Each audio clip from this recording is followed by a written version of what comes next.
Por enquanto, nenhum pronunciamento por parte do conselheiro agora afastado, Ari Moutinho.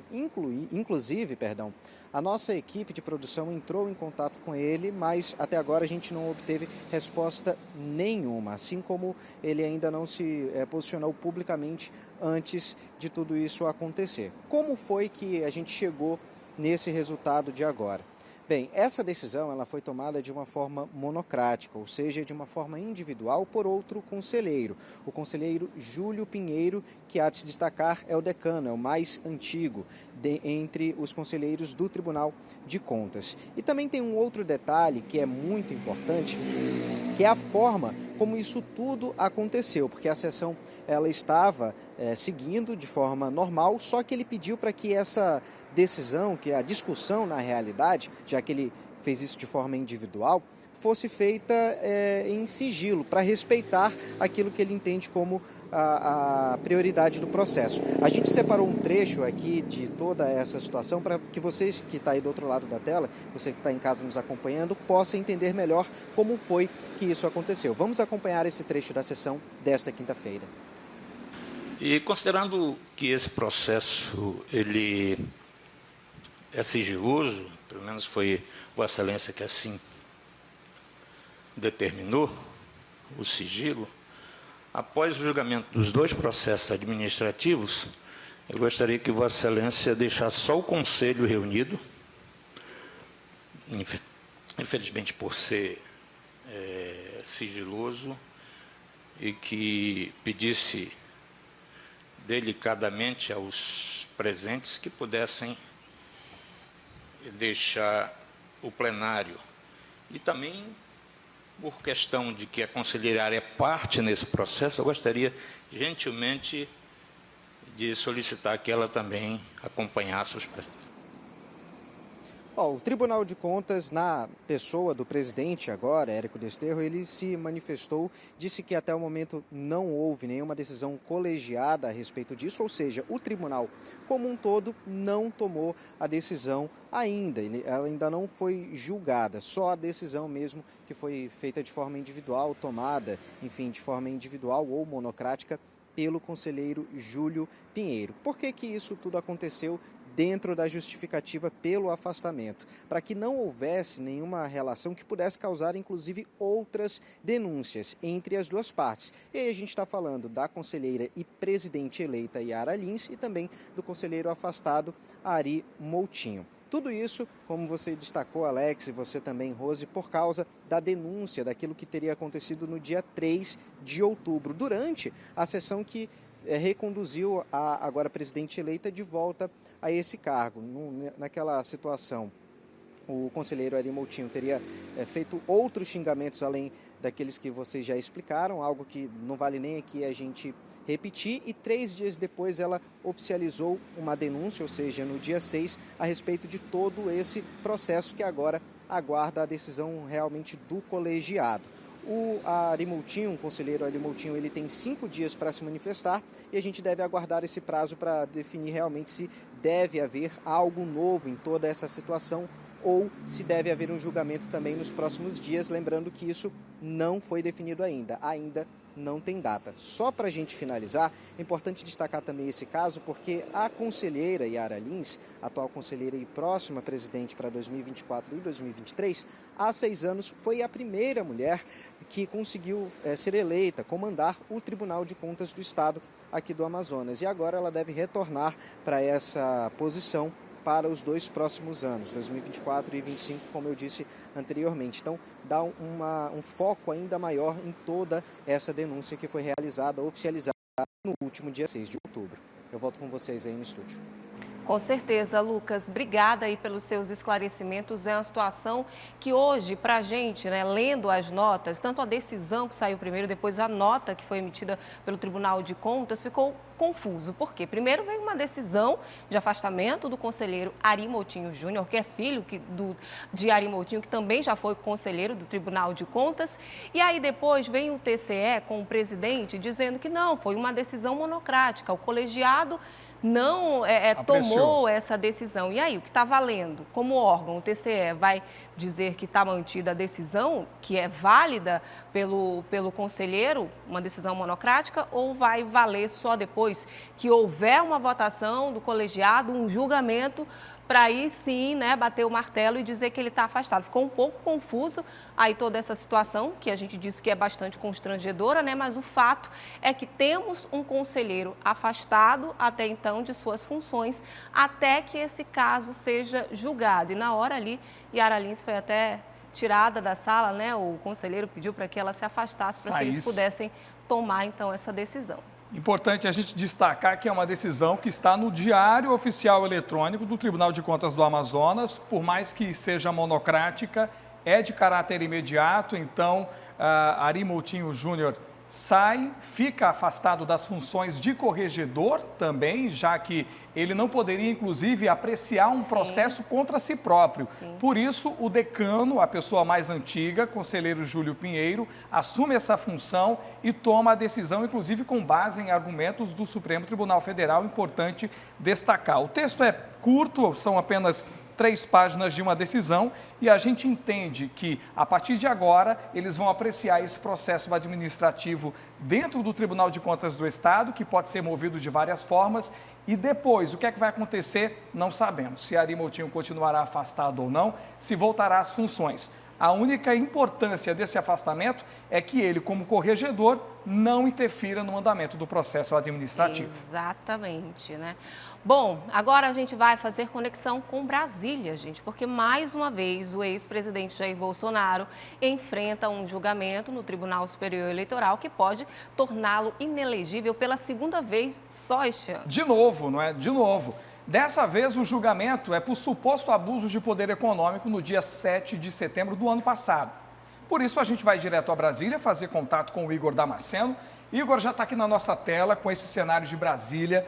Muito boa noite para você. O que é que muda com essa situação? Ele já está inelegível. Aí vai ser inelegível de novo? Como é que fica? Na prática, não vai mudar muita coisa não, viu, Alex? Boa noite a você, também a Rose, boa noite a todos que nos acompanham. Até o momento, 3 ministros da Corte Eleitoral registraram o voto nesse julgamento contra o ex-presidente Jair Bolsonaro. O relator da ação, ministro Benedito Gonçalves, optou pela inelegibilidade de Bolsonaro, 8 anos, e estipulou uma multa de R$420 mil por um suposto abuso de poder político e econômico no dia da independência do ano passado. No entanto, Benedito Gonçalves poupou o então candidato a vice na chapa de Bolsonaro, o general Walter Braga Neto. Vamos ouvir um trecho da decisão do relator. Restou demonstrada a prática de condutas de extrema gravidade, tanto sob a ótica das condutas vedadas, previstas em lei, quanto sob a ótica do abuso de poder político e econômico, também previsto em lei. A cessão de bens públicos, o uso de servidores públicos são condutas autônomas. Cada uma delas se consumou em relação a 2 agrupamentos significativos: atos em Brasília e ato no Rio de Janeiro.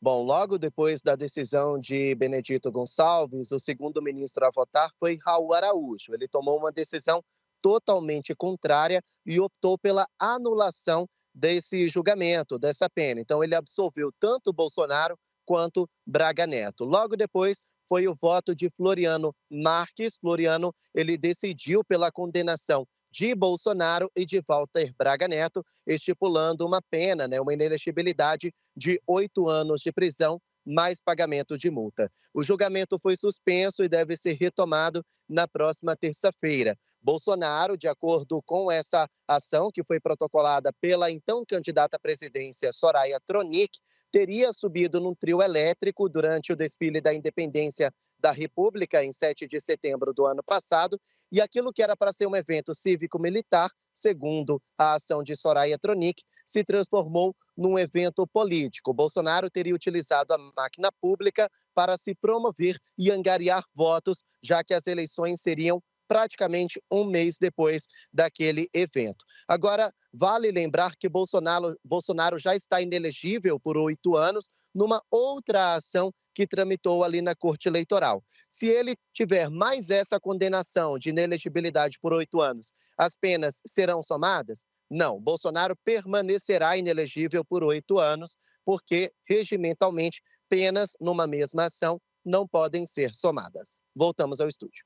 Uma coisa é certa, Igor, o que vai acontecer é complicar a defesa de Jair Bolsonaro, que luta para derrubar a primeira inelegibilidade e agora com uma segunda ele vai ter um trabalhinho a mais, caso ele tenha essa possibilidade de fato de derrubar a primeira. Então com uma segunda eles praticamente sacramentam e consolidam a inelegibilidade do ex-presidente Jair Bolsonaro para uma futura eleição, né? Pois é, e Braga Neto, só para finalizar Claro. essa parte, não saiu prejudicado, não muda nada para Bolsonaro, e isso é bom para o PL, né, Igor? Até me corrija se eu estiver errado, porque ele é um propenso aí candidato nas eleições do ano que vem pelo Rio de Janeiro. Então, a preocupação do PL é mais com o Braga Neto do que propriamente com o Jair Bolsonaro.